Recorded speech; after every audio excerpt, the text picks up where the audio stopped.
Welcome to the Moseon of Alexandria.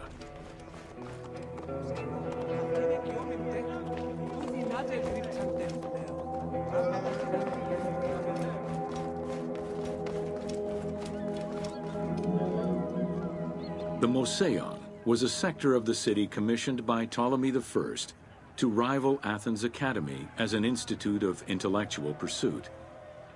Dedicated to the 9 inspiring muses, the Moseon became a great center for philosophical and scientific enlightenment.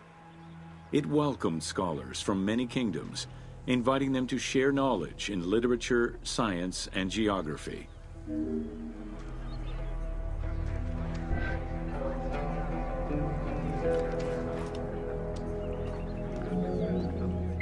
The Moseon was designed so that its buildings and grounds would accommodate free thinking, debate, and presentation.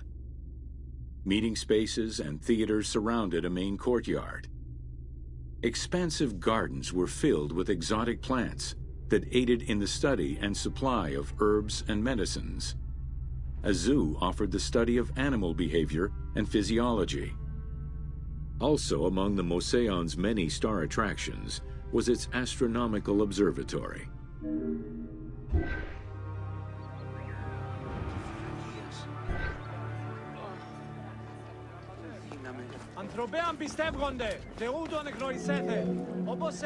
Herophilus was a physician who lived most of his life in Alexandria. He was able to perform the dissection of human cadavers on a large scale due to the permissiveness of the city in such matters. Among many other discoveries, he learned that the brain was central to the human nervous system. He also extensively mapped the blood system and measured the pulse with the aid of a water clock. It is reported that in his thirst to understand human anatomy, he performed 600 vivisections on live prisoners.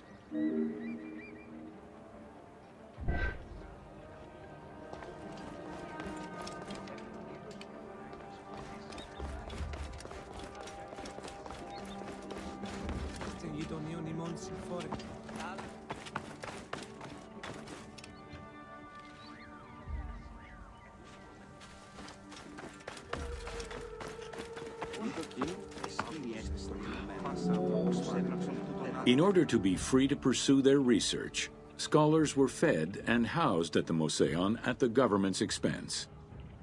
This freedom provided Alexandria's scholars a meeting space for intellectual pursuits and a haven for spiritual peace. Though nothing remains of the original Moseon, it lives on as the legacy of our modern museums.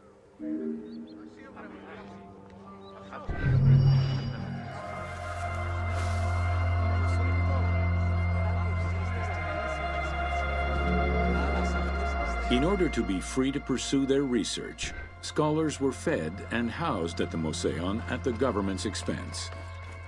This freedom provided Alexandria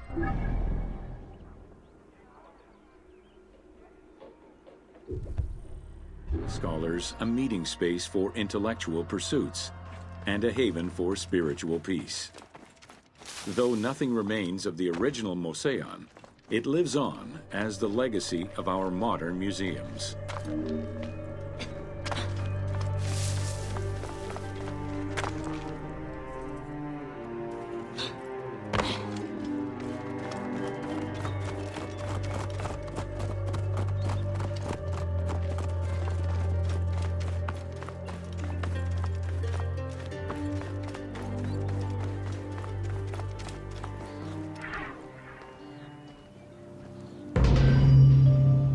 Welcome to the Islands of Pharos.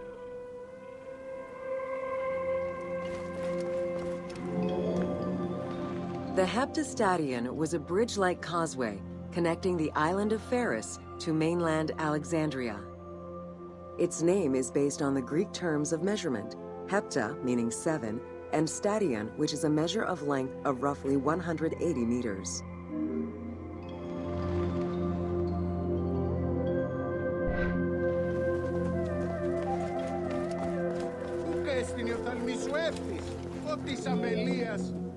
Since its construction would separate the Grand Port to the east and the port of Eunostos to the west, it was designed with channels at each end.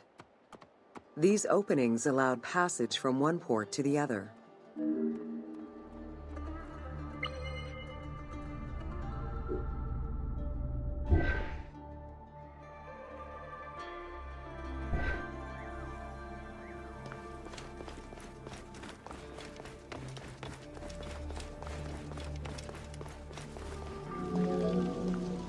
Along with creating separate harbors for the commercial and military shipping, the causeway served as a main aqueduct for the island's inhabitants. Its presence also helped protect the island and its ports from rough wind and sea currents. At the end of antiquity, the Heptastadion disappeared under layers of silt and soil, which formed an important sedimentary deposit.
While the Serapeum was the most celebrated of the temples in Alexandria, many other temples were built within the city.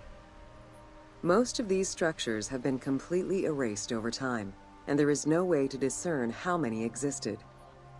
However, research of ancient papyri offer tantalizing hints as to the possible location of at least some of the temples.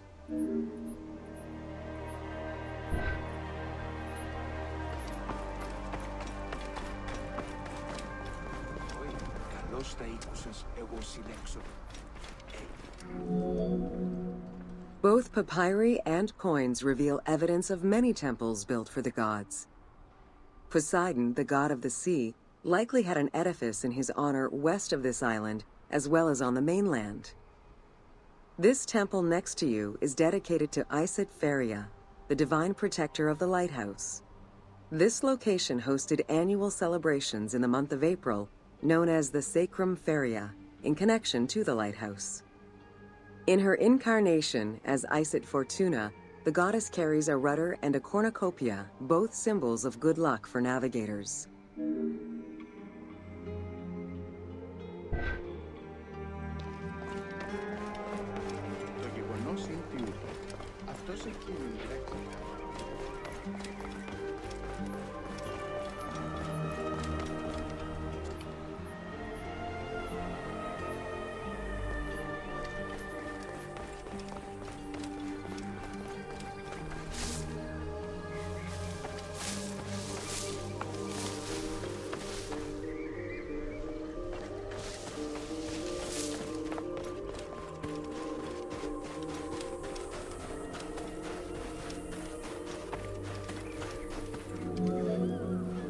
Considered one of the 7 wonders of the ancient world, the Lighthouse of Alexandria was a source of great pride for the inhabitants of the city. Construction began under Ptolemy I's reign and lasted 15 years. It was completed during his son's rule. Once completed, the lighthouse was dedicated to the gods for the salvation of those who sail the sea.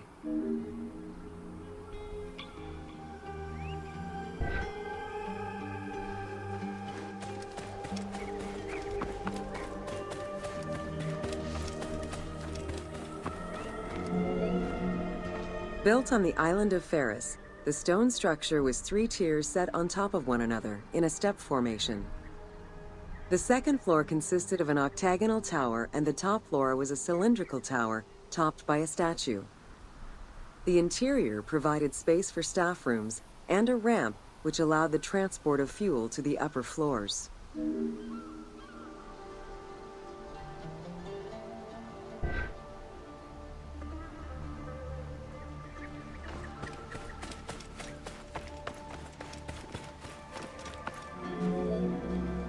Essential to safe navigation through the rifts and shallow waters, the Pharos was a functioning lighthouse with a beam reportedly visible 50 kilometers away.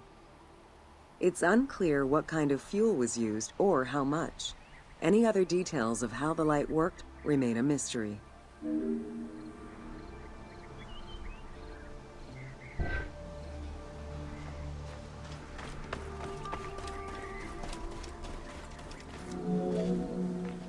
For several centuries, the Pharos was one of the highest monuments ever built by man. It measured roughly 110 meters in height, compared to the Pyramid of Giza, which was around 140 meters tall. Gradually, the structure was eroded by earthquakes and then completely destroyed in 1480 CE, when a fort was built over it. Archaeological excavations on the seabed have uncovered many blocks from the ancient building.